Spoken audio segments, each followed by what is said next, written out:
Apabila hasil pemeriksaan teman-teman di luar 3 hasil yang tadi, misalnya teman-teman di situ dijelaskan untuk pemeriksaannya ternyata aritmia atau ST elevasi, teman-teman wajib untuk melakukan pemeriksaan lebih lanjut.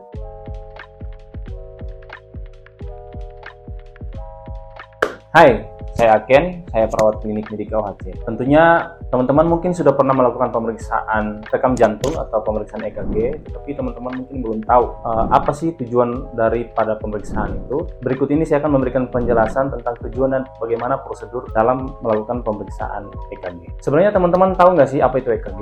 EKG itu adalah elektrokardiogram, yaitu suatu pemeriksaan yang bertujuan untuk mengukur listrik pada jantung. Kondisi apa sajakah yang perlu untuk kita melakukan pemeriksaan EKG ini? Kondisi yang perlu dilakukan pemeriksaan jantung yaitu serangan jantung, kemudian ada kelainan pada otot jantung atau kardiomiopati, gangguan irama jantung, takikardi, terus ada bradikardi, gangguan elektrolit, dan keracunan obat-obatan. Namun sebelum itu ada beberapa hal yang mungkin perlu diperhatikan sebelum melakukan pemeriksaannya. Teman-teman sebelum melakukan pemeriksaan pastikan untuk tidak memakai perhiasan, terutama yang terbuat dari logam.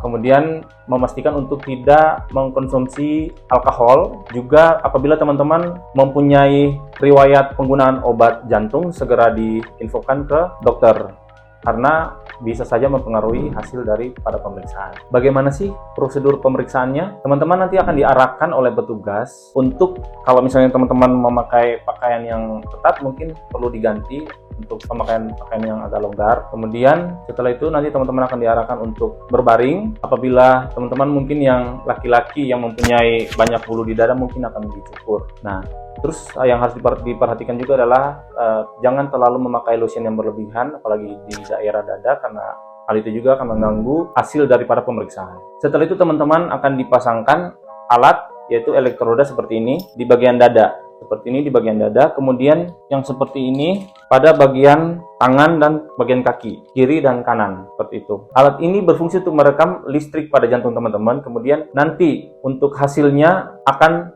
di-print menggunakan alat yang seperti ini ya teman-teman ya. Setelah itu akan dibaca oleh dokter spesialisnya.